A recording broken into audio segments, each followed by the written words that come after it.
राजस्थान के विधानसभा चुनाव को मद्देनजर रखते हुए इन विधानसभा चुनाव में जीत हासिल करने के लिए बीजेपी हाईकमान कई अहम दांवपेच खेलती हुई नजर आ रही है।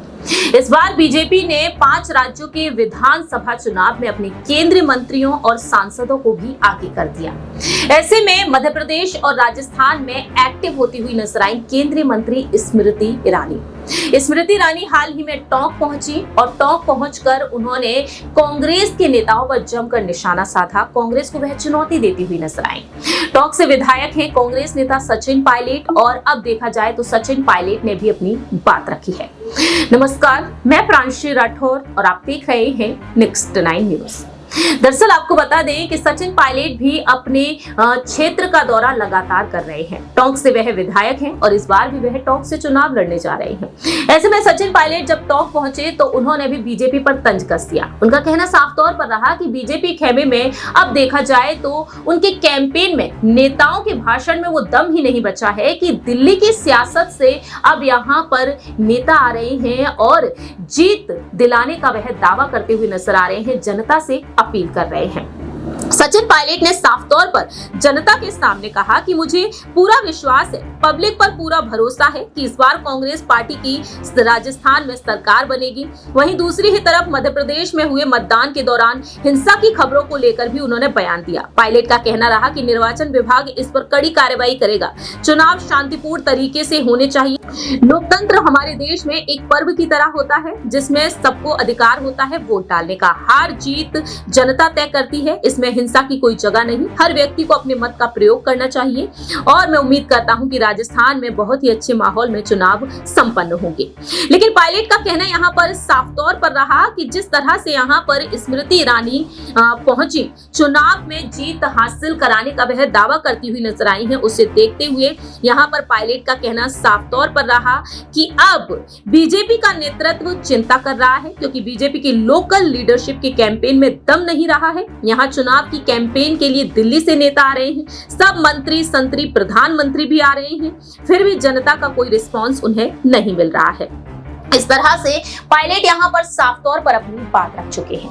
अब यहाँ पर आपको बताते हैं कि आखिरकार स्मृति ईरानी जब टोंक पहुंची तो उन्होंने क्या कुछ कहा। बीजेपी के प्रत्याशी के लिए वह वोट मांगती हुई नजर आई और वह कांग्रेस पर निशाना साधती हुई नजर आई। तो आइए आपको दिखाते हैं स्मृति ईरानी का ये वीडियो, देखिए। भारती का जयकारा कुछ ऐसा लगना चाहिए और कांग्रेस का वो युवराज जिसको हमने अमेठी में पछाड़ा, जिसने भारत के टुकड़े होने का नारा दिया, ऐसे उद्दंड व्यक्ति के कानों तक आपकी आवाज जानी चाहिए।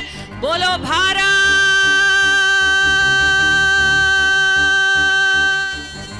माता की।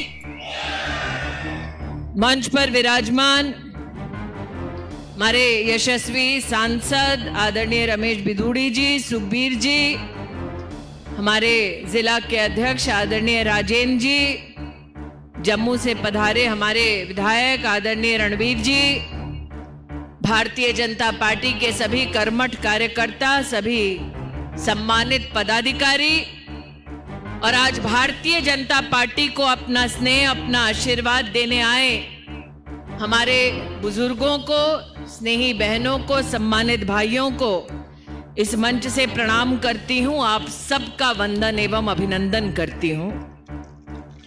विजय जी, आज आपने अपने वक्तव्य में कहा कि कांग्रेस पार्टी तंत्र का इस प्रकार से उपयोग कर रही है कि दहशत फैले भारतीय जनता पार्टी के समर्थकों में।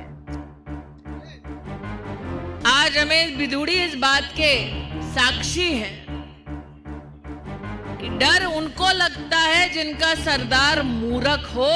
हम शेर की पार्टी के कार्यकर्ता हैं, चाहे कितना भी डरा लो, डरने वालों में से हम नहीं हैं। करिश्मा देखिए उस नेता का। मैंने नेता का नाम नहीं लिया, मैंने कहा एक तरफ सरदार जिनका मूर्ख, दूसरी तरफ जिस पार्टी का नेता शेर और जैसे ही मैंने कहा नेता शेर की तरह दहाड़ता है, शेर की तरह सिंहावलोकन करता है, शेर की तरह भारत का नाम रोशन करता है, तो जनता के मुख से शेर की नाम आया।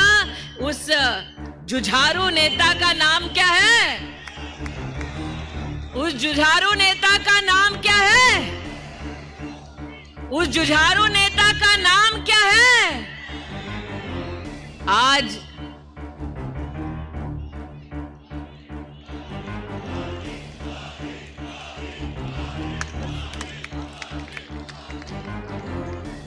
जब जनता खुद जानती है कि वो कौन है जिसने एक सामान्य गरीब परिवार में जन्म लेकर यह संकल्प किया कि जब मेरे पास सेवा का मौका आएगा तो गरीब और गरीब नहीं हो पाएगा, नागरिक कमल का बटन दबाएगा और विकास के नवयुग तक उस नागरिक को भाजपा की सरकार ले जाएगी। ऐसा संकल्प और उस संकल्प को सिद्धि तक पहुंचाने वाले नेता का नाम नरेंद्र मोदी है। आज यहां पर मैं एक ऐसे दिन आई हूं जब मात्र 24 घंटे पहले क्षेत्र की जनता ने भैया दूज का त्योहार मनाया। दूज का त्योहार ऐसा कि बहनें बिना किसी अपेक्षा के भाई के तिलक करके भाई के लंबे और स्वस्थ जीवन की कामना करती है। भाई भी बिना मांगे बहन के पैर छूकर आशीर्वाद लेता है और बहन को अपना संकल्प देता है कि जब तक वो जीवित है, जब तक उसमें प्राण है, तब तक वो बहन का संरक्षण करता रहेगा। आज यहां जो भाई उपस्थित हैं, उनसे पूछना चाहती हूं, आपने भी दूज का त्योहार मनाया होगा, माथे पर तिलक लगाया होगा, बहन को सुरक्षा का आश्वासन दिलाया होगा। उन भाइयों से पूछना चाहती हूं, कैसा लगा उस भाई को जब भीलवाड़ा में एक बच्ची के साथ दुष्कर्म होता है, उसका बलात्कार होता है, उसके टुकड़े टुकड़े किए जाते हैं, भट्टी में फेंक दिया जाता है और लड़की का केवल एक हाथ बाहर रह जाता है। आप सोचिए, उस बेटी के परिवार के दुख की आप कल्पना कीजिए। जो बेटी की पहचान करना भी चाहे तो कैसे करें? बेटी का मात्र एक अंश भट्टी के बाहर मिलता है। वो कौन मां है आज जिसका दिल नहीं दहलता ये जानकर कि बेटी अगर चौखट लांगे सुबह तो शाम को शायद सम्मान सहित नहीं लौटेगी? वो कौन सा पिता है जो आज वीरों की इस भूमि पर सर उठाकर मुझे गारंटी दे सके कि हां,